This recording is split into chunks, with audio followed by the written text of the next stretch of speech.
getting my guys a voice. No, that's awesome. Because frankly, I think the furry fandom needs more voice actors. There's like, I talked a bit about this at my panel yesterday with bronies. There's like a very large brony voice acting community, but I don't know as many furry voice actors. So I think it's really good to see that. For me, I record songs that I like to sing, Okay. and then I never ever release them anywhere because I just have no confidence in my own voice. That comes with practice. Yeah. But I've been slowly getting better at it, so Yeah. I'm like, at some point I'll release it to some music platform because I enjoy doing it. Honestly, this sounds kind of dorky, but one of the things that helped me get confidence with my voice was Rock Band. Just playing, just getting used to hearing the sound of my own voice, so I don't sound like, I don't think, you get used to the sound of your own voice after a while. Because like, I'm sure all of you had that experience where it's like, you listen to a recording of yourself and go, what the hell is that weird sound coming out of my speakers?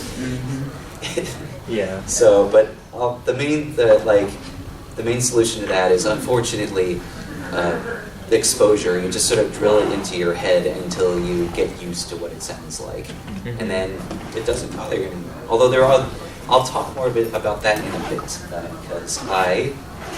because we are a little bit past, and this panel is a little bit longer. Hello, home vocal recording on a budget.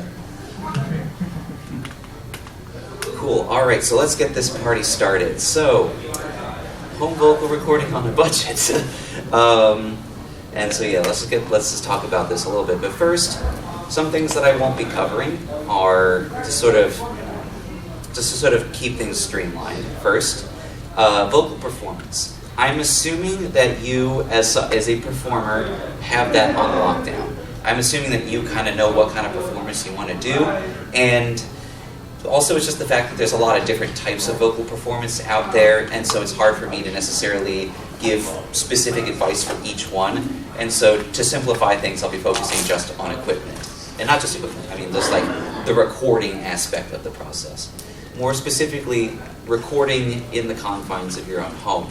A live sound setup like what we would have at these conventions is kind of outside the scope because there's a lot of other things that you have to deal with there.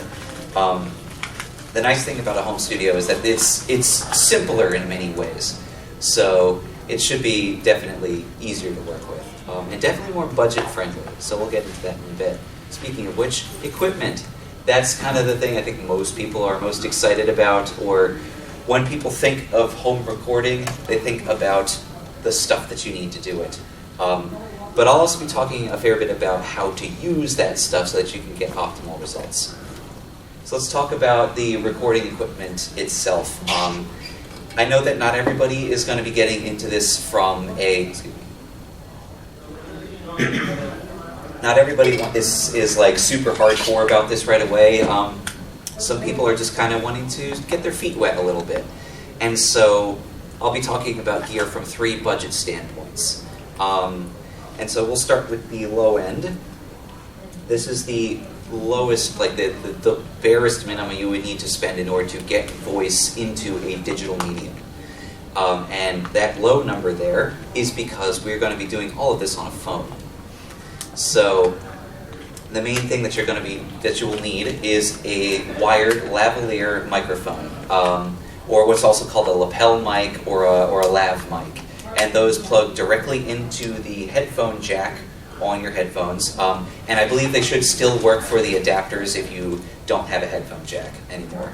Stupid phone companies. Anyway, so yeah. One thing I do want to draw your attention to is it says TRRS. Note the plug. Note that it has 3 black stripes. That is important because ones with 3 black stripes are specifically designed to plug into smartphone headphone jacks. If it has 2 and it's a microphone, it won't work with a smartphone jack. And so they can come at a variety of price points. I've seen them pretty cheap. The one that I have is the PowerDeWise one. I don't have it with me, but it's a little dinky one. It clips right onto your shirt, and then it comes with like extension cables, extra pop filters, stuff like that, and it's very cheap. And this is the Rode Smart Lav if you want something a little bit fancier, but don't feel like you need to break the bank if you're just getting started. So yeah, that's the main thing that you need to record with. And then something to record into. You need some sort of audio recording software on your phone. I use Android, so I have an app on here called Smart Recorder. It's very easy to work with. You can save multiple recordings and then upload them to your Dropbox or whatever. And it's completely free, no fuss, no muss. And then, if you want to spend a little bit more money, Speakers? yes, you are a lifesaver. I don't need them until the next panel, but it is probably good to have them. Cool. And so what kind of connections is it? Is it like a stereo? Okay, cool, because I have like left and right mono and stereo. Yep, you can use all of it. Sweet, thank you. Not a Sounds problem. good. If you need anything, let us know. Will do. Cool, sounds good. So yeah, if you want to spend a little bit of money, spend a little bit more on on phone audio software, I do recommend FL Studio Mobile. It is basically a full digital audio workstation on your phone. A little hard to work with because it's kind of cramped, but you can make an entire song on there. I've made multiple songs using FL Studio Mobile. Definitely a good choice. And then you need headphones, obviously. Don't feel like you need to break the bank for these, and indeed, just use the ones you already have. I'm assuming you have a pair of headphones if you have a phone. Because at this point, the goal is to just be able to hear the sound, because any pair of headphones you have will probably be better quality than the speakers on this. Now, the main thing that I want to draw attention to is that for this setup, this is something that you'd probably want to use for something like podcasting, or like a really basic voice acting or dramatic reading setup, because you will not be able to hear any sort of like music or backing track or use headphones while you are recording with the microphone, because they both use the same jack. So that's something to keep in mind. But there are a lot of people who use this kind of setup where it's like, I have my lavalier plugged into my smartphone, and then I use it to record with my fancy DSLR, which has a really nice camera but a terrible microphone. I want to be able to hear when it's windy out. So that kind of setup works really well for sort of field setups. So, and then the last thing, you obviously need a phone. This kind of goes without saying. Don't feel like you need to buy a new phone. Like I said, use what you have. It's all good. Okay, so moving on to the higher price point. This is for people who are a little bit more serious about this setup, and people who just want to they want to do something a bit more like higher sound fidelity, easier to work with, and maybe start dipping their toes into like music recording. Because the main thing that you're going to be spending your money on here, again, is a microphone. And so, again, you don't need to break the bank here. You could go fairly cheap with a USB microphone here. The blue Snowball Ice here is about $50. That's not bad. I got my start on the Samson C01U, which was $65. I still have it. I don't have it with me. It's a great USB mic. Most USB mics above $50 are going to sound pretty good. I wouldn't go, because I know there's ones that are like on Amazon that are like $20. They sound like a totally crushed MP3. It sounds really bad. So yeah, I wouldn't cheap out on a mic, but also don't feel like you need to break the bank. I know a lot of people are a big fan of the Blue Yeti. It's a great microphone. It is a fantastic microphone, but unless you are doing say group podcasting, it's overkill, because it has all these different features on it that are designed for recording groups, and for most people's needs, if you're just recording yourself, you don't need that. And so you're basically spending a lot of extra money on something you probably won't need.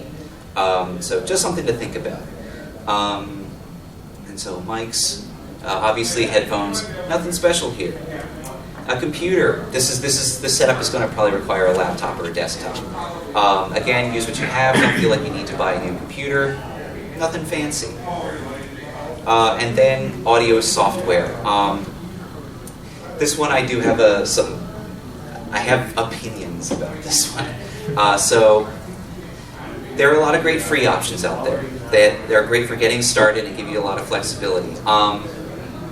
GarageBand is fantastic if you happen to be a Mac user. I can't recommend it enough. If you are a Windows user, Pro Tools First is a nice choice. It's a little bit limited.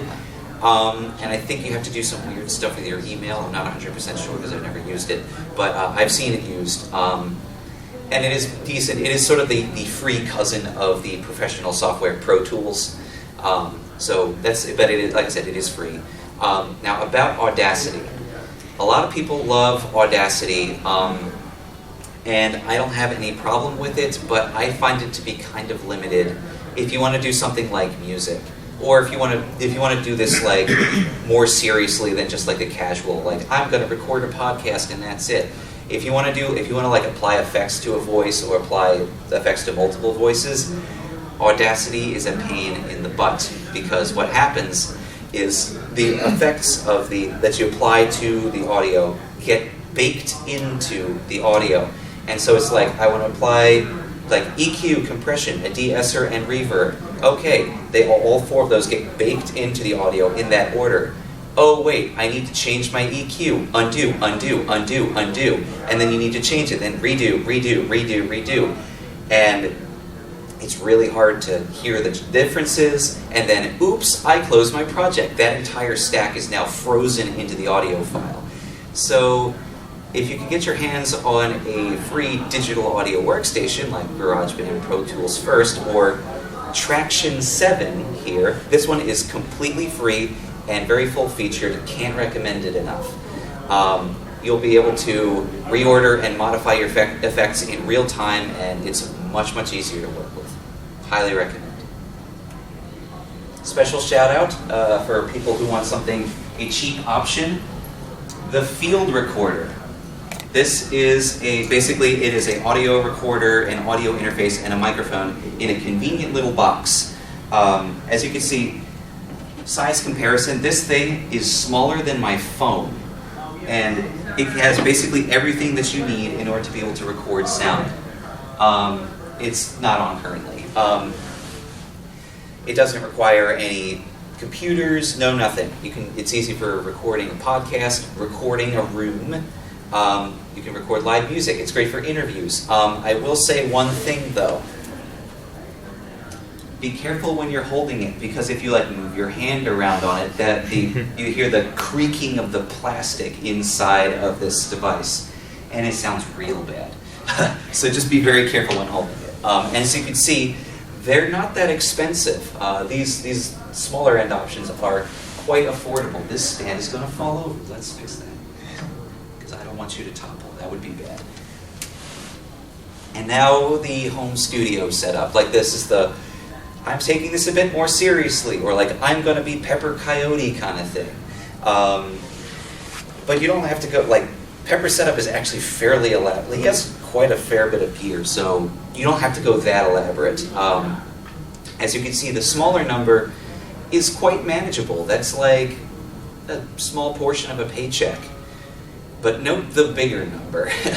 You can definitely spend as much as you want on this stuff. You can theoretically buy, I want to buy a $100,000 mixing console for my home studio because I want to be Abbey Road Studios for some reason. And not necessary. Those things sound great, but you don't need them. The main thing that you need here, again, is a microphone. Excuse me. Specifically an XLR microphone. The reason why I bring up XLR microphones, like our friend over here, is because XLR is kind of the universal standard for balanced audio. So like a USB microphone can plug into a computer's USB port. An XLR mic can plug into everything else. It can plug into audio interfaces, mixing consoles, guitar pedals. It can plug into a video camera, a field recorder, all of that good stuff. So it's a lot more flexible, and it's pretty high fidelity, a great easy way to get high fidelity. And so the microphones that I generally recommend for good budget options are the Behringer B1. That is my workhorse condenser microphone. Great microphone. It has some nice little features with it. It even comes in like this bulletproof case. Very easy to work. Like you could basically drive a truck over it. And then there's the Shure SM57 over there. That is probably one of the most famous mics in the world. If you've ever heard a recorded snare drum, it was probably recorded with an SM57. And they're very affordable, and they sound great. And you could also drive a truck over it, and it'll be fine.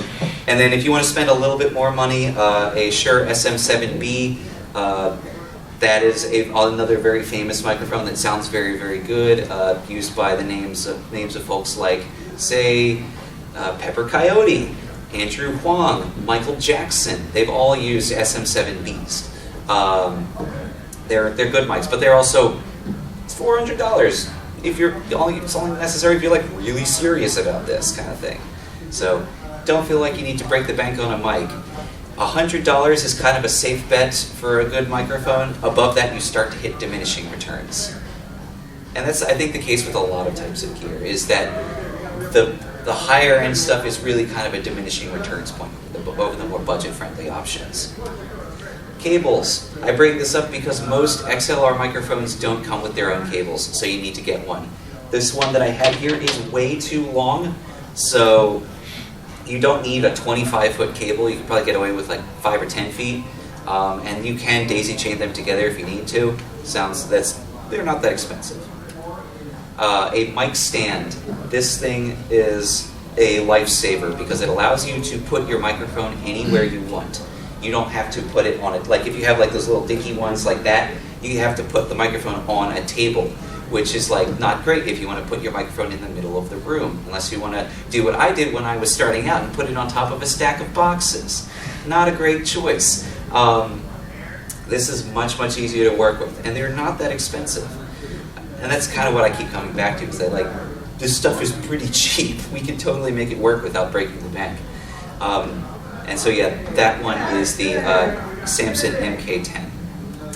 A pop filter. I don't have one of those with me, but this thing does have a windscreen on it, which does serve a similar purpose.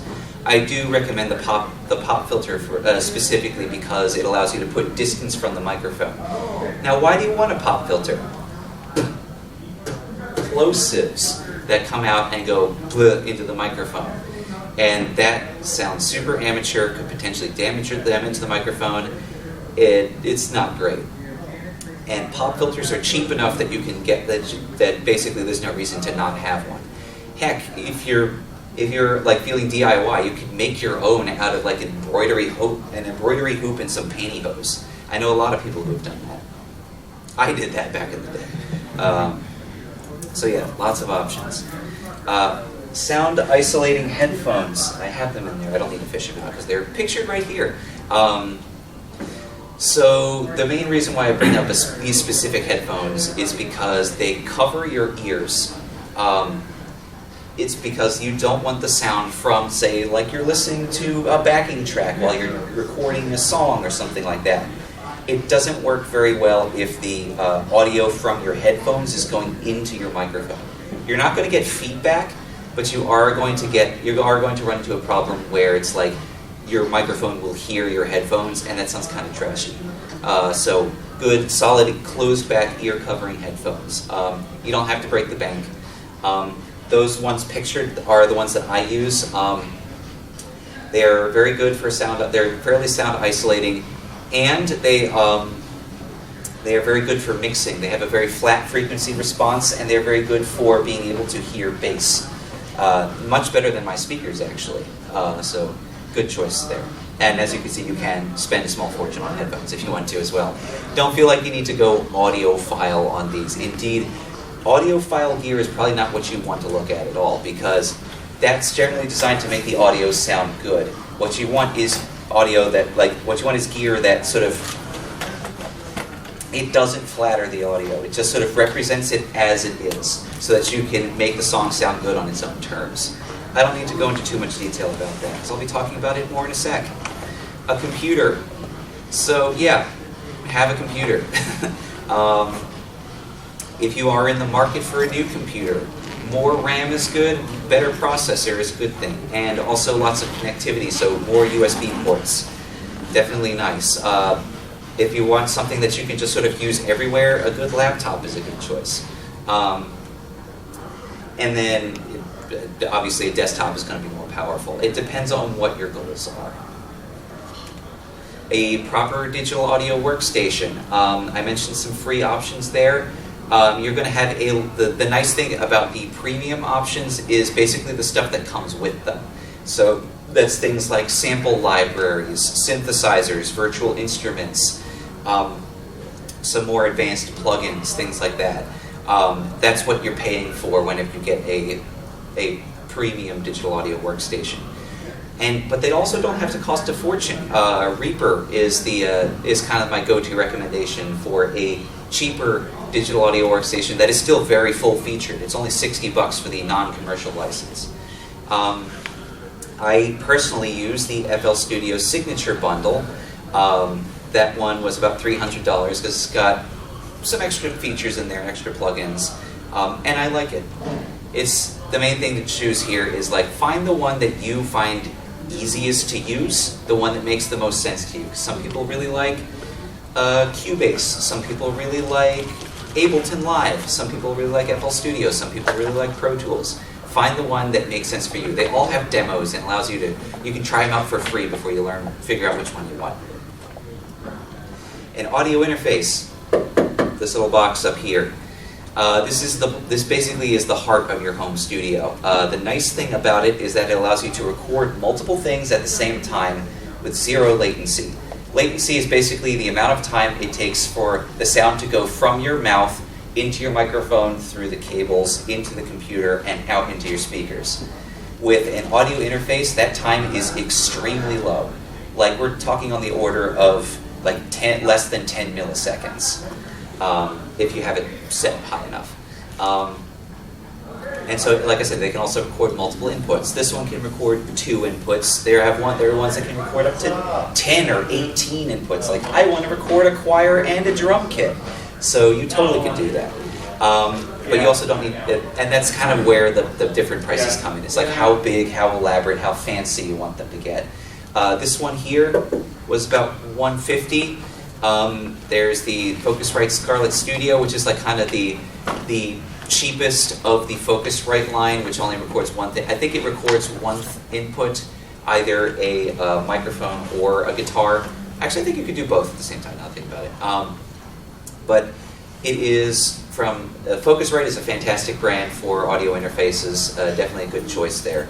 And yeah, obviously you can also spend a fortune on an audio interface if you wanted to. Extras, acoustic treatment.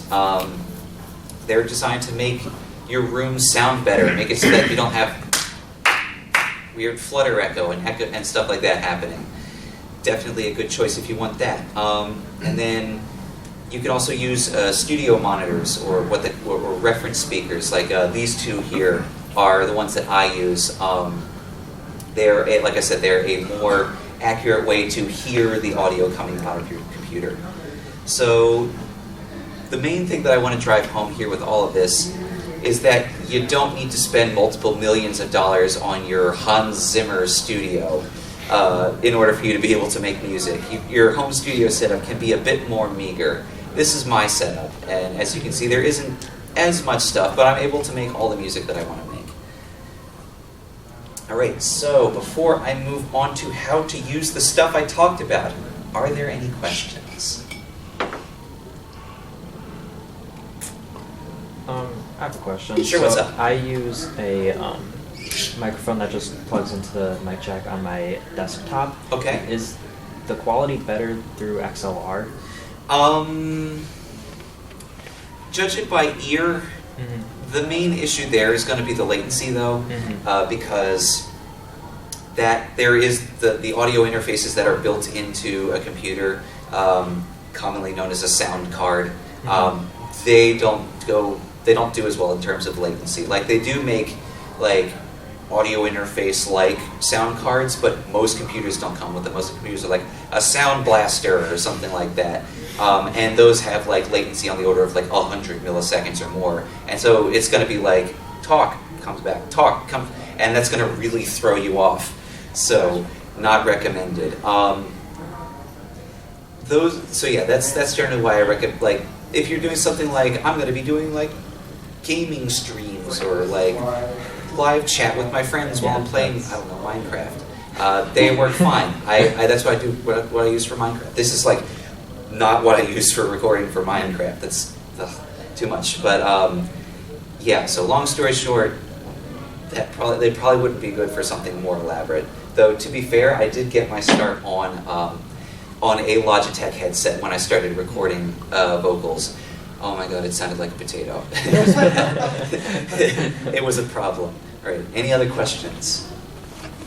Also, I apologize, I tend to ramble. I'm trying to be conscious of time because this next one is going to require a little bit of setup. So, anyway, moving on. So, let's start with the room. If you have a choice of the room that you're going to be recording in, pick the one that sounds the best. Bigger rooms tend to sound a little bit better because there's less immediate reverberation, room for the sound to travel. Definitely want to try and have as little background noise as possible, so like computer fans, not great. Actual fans, also not great. If you have ways to sort of dampen that, like close the doors, stuff like that. And then if you need to spruce things up in order to control the sound of the room, carpets are a good choice. Curtains. You could potentially put up blankets on the walls. Large, dense furniture, like beds and sofas, are a great choice. If you are in a particularly... Let's see, what's the next slide? I'll worry about that later. So that's mic placement. We'll get to that in a second. If you have a particularly troublesome room, two good choices are linen closet, because like all those blankets and pillows and stuff are basically DIY isolation.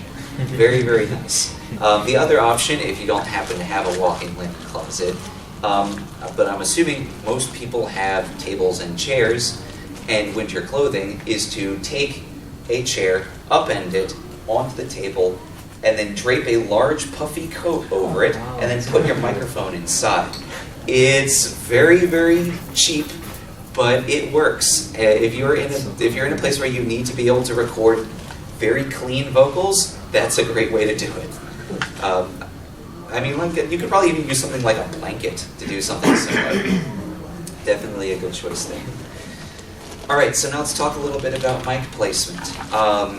So you want your microphone ideally in the center of the room, because that kind of means even reverberations. Try to be away from walls or windows if you can be, especially windows. Those are very loud surfaces. Hydration is important. This is just something I'm going to... Just remember, always drink water, especially if you're doing vocal stuff. Like talking a lot. So if you are... And so once you're in the center of the room, put your vocalist directly in front of the mic, and then set up your mic so it is about at eye level. And then what you do once you have it at eye level is you tilt the microphone down towards your mouth. Actually, yeah. So I'll talk about the pop filter settings. Yeah, point it down towards the mouth because the air from basically your face holes goes out and down. And so by having your microphone slightly above, your mic is not going to be directly in the path of the air, but it will still hear the sound because the sound goes all over the place. So, yay. And then there's a pop filter.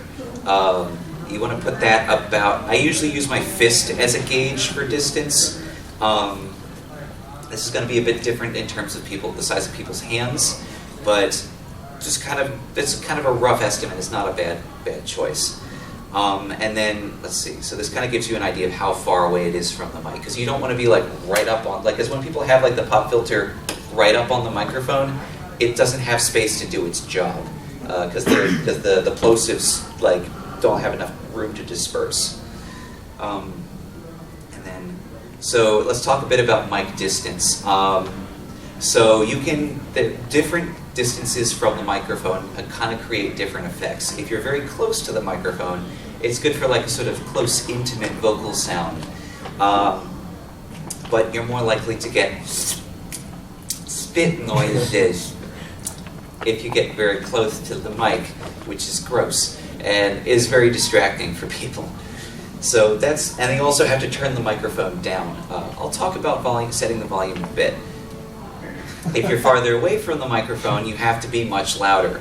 But it's also good if you need to be louder, like if you're going to be screaming at the microphone, you definitely want to be farther away from it. It's also good if you have a particularly nice sounding room and you want to get more of the room sound into your recording, back off the mic.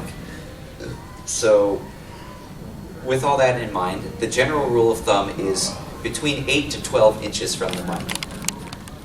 I usually, again, use my hand as a rough estimate. With my hands sort of closed like that, that's about 8 inches from the mic. With my hands splayed, that's about a foot away.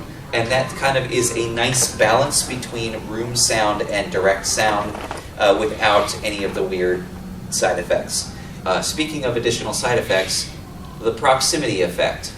So this is what happens when you... So let's give an example first. Are you familiar with those old commercials where they were like, in a world where people were using microphones correctly? The way you get that effect is by basically eating the microphone. You get right up close to it, and that makes your voice very, very bassy sounding. It's called the proximity effect. It only happens with microphones that are directional like that. But that's the idea, is if you want that kind of effect, where if you want to make a big monster sound or something, you want to eat the mic. But in most cases, that sounds kind of it sounds kind of distracting when it's like someone's talking. It's like, oh, you're really bassy for some reason. Just keep it off a little bit. And that 8 to 12 inches kind of accounts for that proximity effect. And so just sort of recapping, stand in the center of the room in front of the mic, point it, position it above, point pop filter, all that good stuff, yay. And don't be afraid to take about 15 minutes to test different mic placements when it comes time for you to record, because every different placement sounds a bit different, closer to farther. You can really tell, especially if you rotate the microphone off axis. This can potentially change the tone of the recording as well, and that can be very good. What else? Other things to think about for recording, checking time. Oh wow, we are way under this time. This is fine. Other things to keep in mind. Whenever you're recording, I'm assuming you're recording yourself, make sure you can hear yourself, because if you can't hear your own voice, then you're not going to be able to give a good performance. And I know a lot of people don't like the sound of their own voice. It can be distracting. Or just oh, my voice sounds weird. A lot of that can be resolved by applying effects to your voice, you can put an EQ or a compressor or maybe some reverb on it, and it makes your voice sound very pretty and flattering, which it can make it easier for you to adjust to it. The other thing is just practice. By being exposed to the sound of your own voice that isn't the sound of your own voice that you hear inside your skull, you get used to it. You start to realize, yes, that is what other people are hearing, and it's okay. And then you eventually become like me, where you can't get enough of the sound of your own voice. Just be able to hear yourself. It's important. Cable management. Note the position of that cable. It is wrapped around the microphone so that people can't trip over it. That's important. These mics are expensive. Don't trip. Mistakes. That is one thing that you need to think about, is you're going to make a mistake. Everybody makes mistakes when they're recording something. It's normal, it's natural, we're people. Now, there are two main strategies that I use when it comes to handling mistakes in the recording session. The first one is for basically everything but music. For those, it's like you just sort of redo it.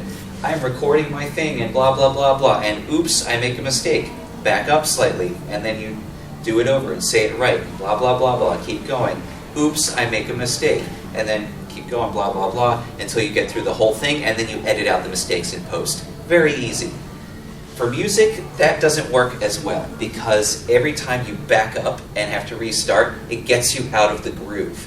And that means that you're not going to give as good of a performance. So what I like to do is do full takes. You set the playhead or something at the very start of the song and record the entire performance of the song beginning to end.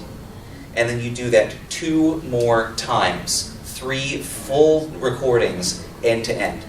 And then what you do is you edit them together in post to make sort of one master take. And then if there are additional parts where it's like, these all sound good, these sound bad on all three, then you can sort of punch those in if you want. But that's the idea, is by doing it that way, it maximizes the quality of the performances, and it also, it's better, it's just easier to work with. You probably also don't need to do more than 3, because after that, you're going to start to get tired, and it's a pain in the butt to edit. It is so annoying to have to jump between 5 different takes or 6 different takes. You're like, which one's the best? I can't tell. So it's just so much easier to work with if you have just 3. And then clipping. Clipping is what happens, it's often called peaking or overloading or distortion. It's what happens when the signal going into the mic is louder than the mic can handle, or the system that can handle. And anything that is above that signal gets cut off, and it sounds really distorted and nasty. Like have you ever heard like one of those, like, I don't know, YouTube poop videos where people like screaming into the microphone or something? That is clipping, and it sounds super amateur. So if you don't want, like, if you want to clip on purpose, go for it. That's fine. If you I want to make noise music, go for it. That's fine. But if you don't, like, it sounds really bad if it's accidental. And so the way to do that is to turn things down. It sounds kind of stupid, but let's break it down a little bit. There are, so this audio interface here has 2 separate volume controls on it. It has an input volume control and an output volume control. You want your audio to be quiet going in and loud coming out, because that way because if it's loud going in, it'll be clipping coming out. And so yeah, that's the idea. And it's very easy to turn up audio in post. There's not a whole lot of problems with audio being too quiet. It is much harder to correct audio being too loud. In fact, one could argue that it is impossible to correct audio that is too loud. You can't unclip audio. So the only thing you can do is prevent it, and that is by turning it down. Easy peasy. Alright, so before I get into mixing, I'm going to take a quick beverage. Are there any questions? Also, it feels a little bit dark in here. I've got a question. So for recording, because when you're talking about like mic placement, and also making sure that when you're recording to not get clipping, Yeah. what would be your tips for recording someone who has a wide range of loudness? So super loud, super quiet. Okay, sure. In that case, you will want to record, you want that basically, when they're doing their loud, say you're recording alkali, kind of thing. Say something like that. Someone who can get very quiet and very, very loud. You basically set the volume based off of the maximum loudness. Okay. And so it's like, you ask them to perform at a point where they are at their loudest point, and you set it so that it is not even close to the clipping ceiling. Okay. And then everything else, yes, it's much, much quieter, but that's much easier to deal with. And I'll be talking about that in a little bit. Okay. But yeah, that's the idea, is that way you can, because the idea is clipping is lost information. If it is clipped, that information is removed and you can't get it back. But if it's quiet, that information is all there, and you can make it as loud and quiet as you want. Okay. So, any other questions? Cool, sounds good. Mixing, I'll go pretty quickly through this because this can get a little bit in the weeds, but the basics should be enough to help get you started and help make sure you're dangerous, if that's a way to phrase things. So audio editing is kind of the first part of mixing that isn't really mixing. If you've ever edited video before in like Premiere or Sony Vegas, where it's like you have your clips and you can move them around and cut them up and rearrange them, editing audio is the exact same thing. So that's really, so just conceptually it's pretty easy to understand. The goal here is to get rid of junk. Like if there are bad takes, if you bump your mic, if there's like weird breath noises, if you don't have to edit out all the breathing. It depends on this kind of sound you're going for. Like some electronic producers don't want any breaths in there because they want that super crisp, clean sound. But if you like edit out all the breaths and say like a solo acoustic piece, it'll sound like you're basically a robot, which is weird. But yeah, it's just like get rid of junk, get rid of noise, get rid of extraneous stuff that is a distraction. If you're doing something like a podcast or a dramatic reading, avoid dead air. You want to avoid something like more than a couple seconds of silence, because any more than that, that is a distraction. People will go, did my phone freeze? Or, did the thing break? No, they just took a really long pause just sitting there. You edit that out, and that's really, because it's a distraction. And then if you have any problems with that, you definitely want to, if you have something that needs to be re-recorded, re-record it. Re-record it. It is better to basically get it right the first time in recording than it is to try to fight with a bad recording in the mix. Because it's a difference between like 10 minutes of extra recording time and an hour of mixing time. It is a pain in the butt to have to fix a bad recording. And here's an example, just visually, of what a recording setup could look like. Oh, excuse me, what am I saying? Edited audio. As you can see, there are breakpoints here where I have edited out all the breaths and stuff like that. So there's that. Level balancing. Make sure everything is the right volume. If you have just like one vocal, just make sure it is like appropriately loud without clipping. It doesn't need to be like juiced super duper loud. It just needs to be loud enough that people can hear it. Especially like if you're doing like a podcast or something, test it out in a car. That is the number one thing that I could recommend, is make sure that your level balance is clean in a car, because no one likes having to fiddle with the stereo while they're driving. Especially if your intro music is louder than the actual people on the podcast. For the love of God, please don't do that. There are too many podcasts that do that, and it drives me up the wall. Balance your intro music with the people talking. Yeah. And then if you're doing like a song, this is probably one of the most important things that people don't realize is important. Everything needs to, like, the difference in volume between all the different instruments makes a bigger difference than people realize. Like, the difference between a mediocre sounding dance track and an amazing sounding dance track could be about 5 dB on drums. It makes a big difference. And here's a particularly elaborate example of a mixer. As you can see, like, all those different things are set at different volume levels to give you an idea of, like, it's just sort of set it by ear. It's not like this must be exactly 5 decibels below this thing, with the blah blah, and doing calculus. We don't need to get into that. It's all done by ear, and that's something that you get used to over time. EQ and compression. I'm not going to get into these two too much because they are kind of complex, but I'll sort of give you the baseline to help you know what they are and that they are a good thing and should not be feared. Equalizers, I think of the two of them, are the more important one. It's basically your car's stereo on steroids. Like, you know how you have like boost the lows, boost the highs, boost the mid-range, blah blah blah blah. An equalizer is like that, but you have, instead of like 3, you have like 5 or 7 or 10 bands, and you can move them up and down and move them left and right in the frequency spectrum as much as you want. But you usually don't have to do that, because most vocals, assuming they're well recorded, don't require much EQing. You can keep it fairly simple. This is an EQ curve that I use on my vocals. Just don't worry about the specific frequencies. I think that's something that a lot of people get stuck in. It's like, I must boost this like the 400 on the dot. Like, every voice is different, every recording is different.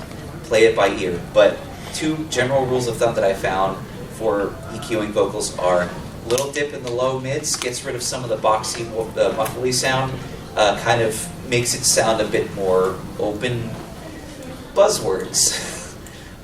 But the other one, if you do no EQ but this, that cliff on the left-hand side, that is called a high-pass filter, and that is hugely beneficial. That is a great way for you to roll off all of the extraneous noise below the actual sound of the vocal.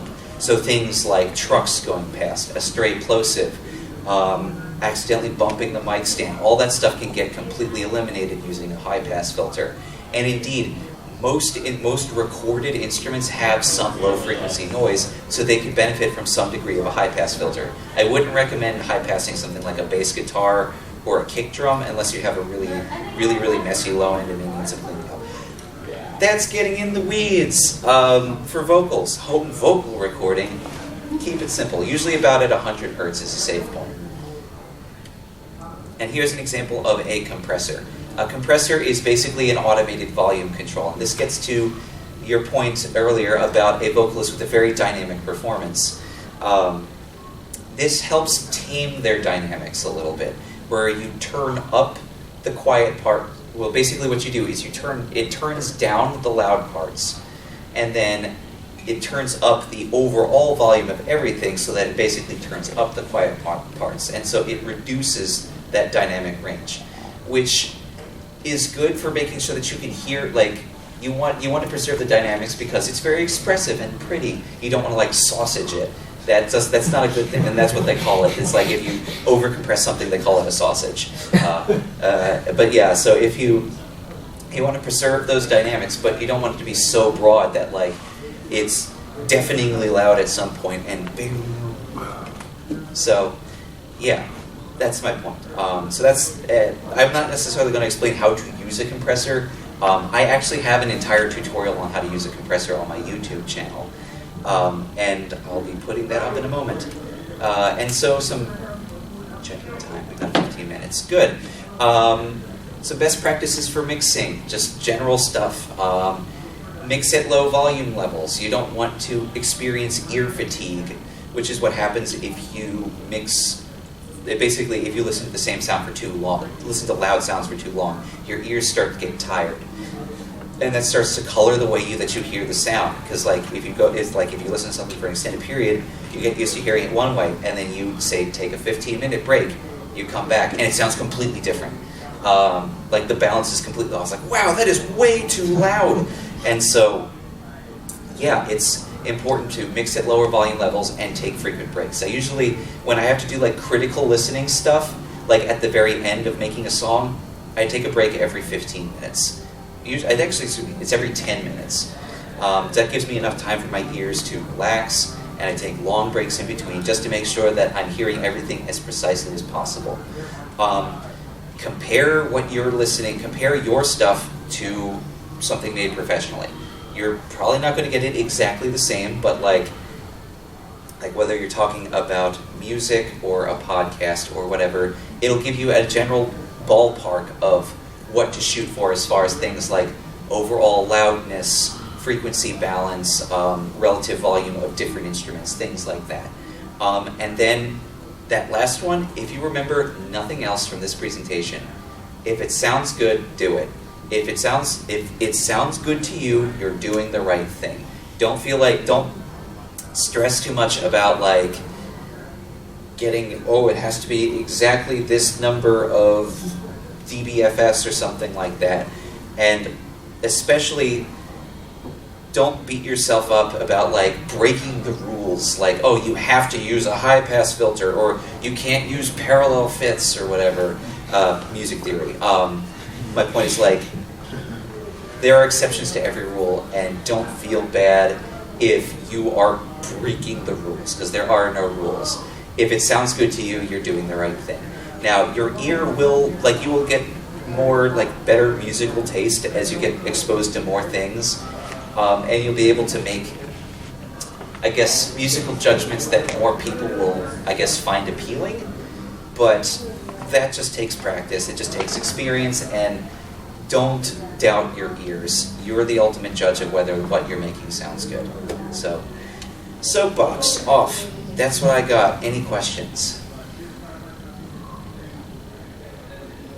All right, cool. Well, if folks want even more information, I go into what I just explained to you here in a 17-part YouTube series on my channel. If you want even more information, and if you have more specific questions, feel free to hit me up on Telegram or Discord. So, thank you for your time. Thanks for showing up. Thank you. Wow.